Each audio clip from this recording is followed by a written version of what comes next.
yang bertanya. Persoalan kita, apakah masih relevankah muafakat nasional? Ini sebab kita kena ingat secara waktu Yang Berhormat Datuk Sri Zahid Hamidi menandatangani piagam muafakat nasional bersama dengan Tuan Guru Haji Hadi.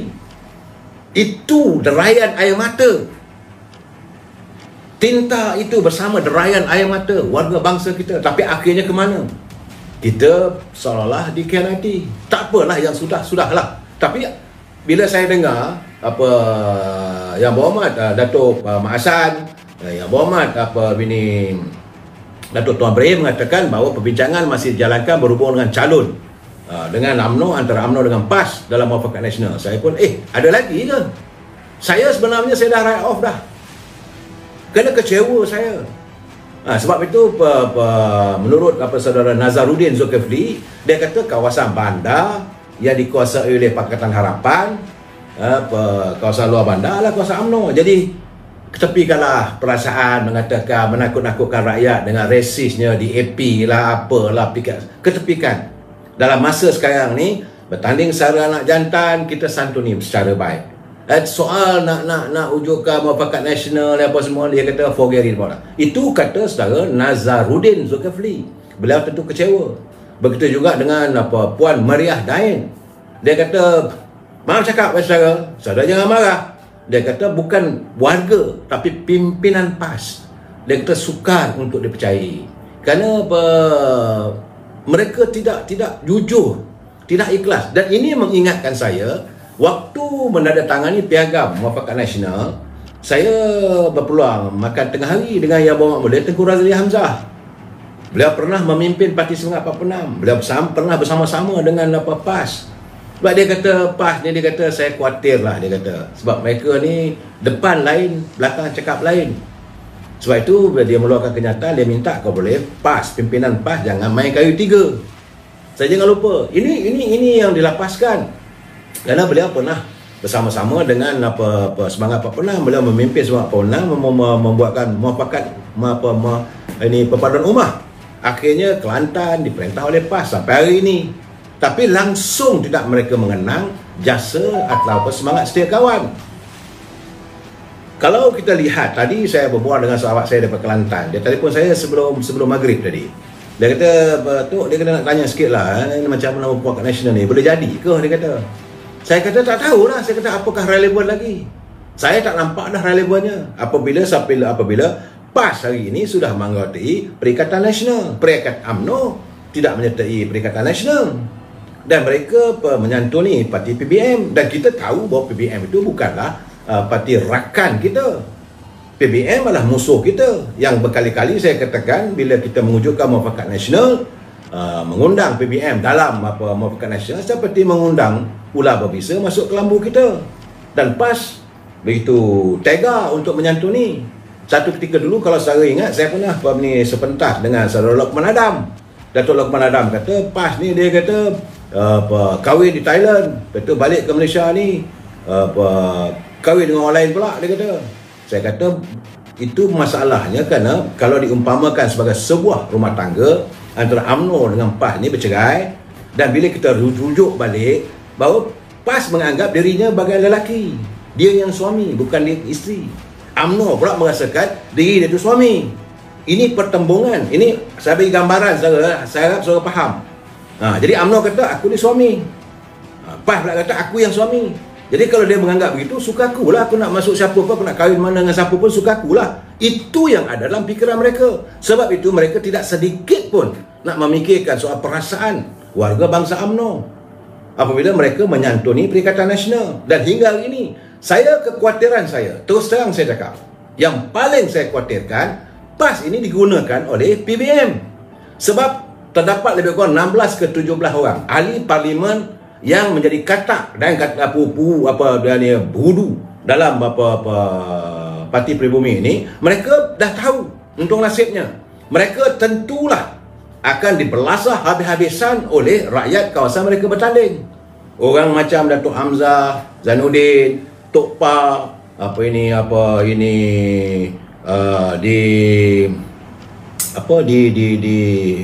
di Perak tu ada 3 orang. Mas Eriati, orang ini tak ada tempat dah. Tak ada tempat dah. Wabi Rosso di Hulu Selangor. Mereka ini tunggu masa nak dibalut oleh pengundinya yang terdiri daripada warga PAS, warga UMNO. Jadi mereka mengharapkan dengan adanya PAS, jadi PAS ini dijadikan sebagai shield ataupun pelindung mereka, supaya dengan adanya Muafakat Nasional ini mereka nak gunakan PAS. PAS tolonglah kami, sebab kita dah bersama ni. Ini yang saya khawatir. Dalam keadaan sekarang ni mereka mungkin akan menggunakan parti PAS. Dan PAS pula bila rasa diri dia ditatang sebegitu tinggi oleh orang PBM, boleh rasa diri penting. Dia tak tahu bahawa dia ditatang begitu kerana orang mengharapkan pengaruh PAS itu dapat mempengaruhi UMNO. Sedangkan warga UMNO di perangkat akar umbi tak boleh terima. Dan perkara ini saya harap warga akar umbi PAS perlu berhati-hati dengan percaturan politik mereka yang berada yang selalu berjumpa, dia ada pertemuan di Publica. Publica itulah satu kumpulan lain. Dia bukan kumpulan Dato' Abdul. Jadi jangan lupa. Jadi sebab itu saya katakan ini seperti kata Ujang Men, dia kata ini bukan urutan. Dia kata tapi PAS masih lagi ding-dong. Dia tak ada tuntas. Dia kata sepatutnya dah selesai dah. Dulu kerajaan Perikatan Nasional, okey, PAS sama sekarang ni dengan ini kita bersama yakin pada UMNO, patah balik. Tidak. Hanya nak berbincang dengan Tok Mat untuk pembayaran kursi. Datuk Mak Hassan pula kata kawasan mana kawasan PAS, yang menang oleh PAS bertanding. Yang mana kawasan UMNO menang, UMNO bertanding. Apakah boleh diyakini? Sebab kita kena tengok track record. Kita kena tengok dia punya perjalanan dulu. Sekali dengan UMNO dulu diingkari, sama dengan Parti Semangat Ponam mereka engkar, bersama dengan Pakatan Rakyat, PKR, Keadilan, sekali jalan je. Bila sampai waktu pilihan raya, kawasan yang dipercayai, yang telah dipersetujui, ini untuk engkau. Okey, kita UMNO ni pegang pada janji. Tapi mana kawasan UMNO mereka letak juga ini kandidat. Ini keadaan akan berlaku. Jadi saya rasa apa yang cuba dilakukan oleh Muhammad Datuk Mak Hassan tu, saya kata hanyalah sekadar satu usaha je lah boleh. Boleh percaya, harap janganlah. So melihat ada track record. Sebab itu saya mengatakan bahawa Muafakat Nasional ni, saya terkejut bila Tuan Ibrahim mengatakan bahawa masih lagi ada perundingan. Tok Mat Hassan pula kata masih lagi ada perundingan. Jadi ahli-ahli akar umbi nak tahu macam mana sejauh mana.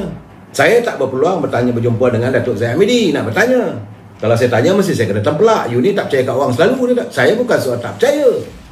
Bukan saya tak percaya. Sebab bagi saya in politik, trust nobody, suspect everybody. Sebab mereka kadang-kadang mengambil kesempatan. Kita berjaga baik, kita berlapang dada. Apa jadi sekarang? Dan apa yang terdahulu? Kita kata kita bersama. Ada nak bersama dengan PBM. Okeylah nak jadi kerajaan. Sebab yang mereka kejar, ternyata yang mereka kejar adalah untuk jadi menteri. Dan dapat jadi menteri, dia punya bongkaknya semacam. Sikit-sikit disinggung. Saudara lihat ni kenyataan Ketua Pemuda PAS. Saya tak jangka itu kenyataannya. Malahan macam kenyataan daripada Ketua Armada. Berlasah pula UMNO ni. Begitu juga. Ini saya terkejut lah. Sahabat saya, kau orang lain pun. Selalulah duduk dekat parlimen, duduk minum kopi bersama Saudara Datuk Idris Ahmad. Sebagai ni senator, jadi Menteri Agama.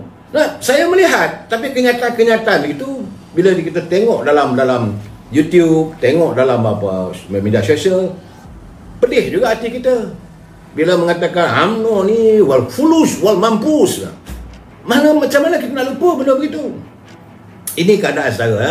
Jadi saya mengharapkan teman-teman di peringkat akar umbi, warga UMNO dan juga warga PAS di peringkat akar umbi, teruskanlah jalinlah persahabatan. Sebab anda bukan pembuat dasar. Jadi mereka yang ada atas ni, forget about it lah. Mana calon sama dengan UMNO. Sebab untuk kawasan Pantai Barat ni, saya berkeyakinan majoritinya adalah warga UMNO. Bersamalah. Tak payahlah duk fikir-fikir Muafakat Nasional ini. Ini macam orang duk kata adalah satu dua orang tu kata mesti disantuni adanya Muafakat Nasional ini, UMNO, PAS, PBM for the sake of untuk penyatuan bangsa. Saya kata daripada zaman Nabi Adam lagi. untuk menyatukan bangsa, forget about it. Bila ada kepentingan, bila ada kedudukan, sudahlah. Saya tak mau nak mencerca pimpinan daripada parti lain, tapi saya nak bagi tahu UMNO sendiri pun sudahlah. Kalau kamu jatuh dalam satu lubang yang ada ular berbisa, kali pertama mungkin kamu tidak tahu. Tapi kalau kamu jatuh dalam satu lubang yang sama, yang ada ular yang sama bisa, mungkin kamu apa. Tapi kalau kamu jatuh sekali lagi dalam lubang yang sama, ular yang sama, artinya kamu bodoh bangang. Itu ceritanya. Jadi saya berpesan pada pimpinan UMNO, enough is enough. Bukan sekali dua kena main. Jadi bila mereka dah ada jadi menteri apa semua, tu tak pandang pun.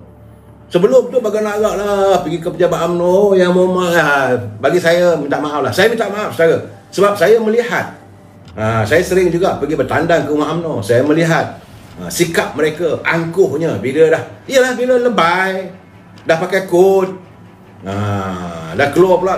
Saya dah tengok lah dalam media sosial, tak ke mana dah perginya dia punya jubah-jubah, dah hilang dah bila dah pakai kod. Itu keadaannya saya.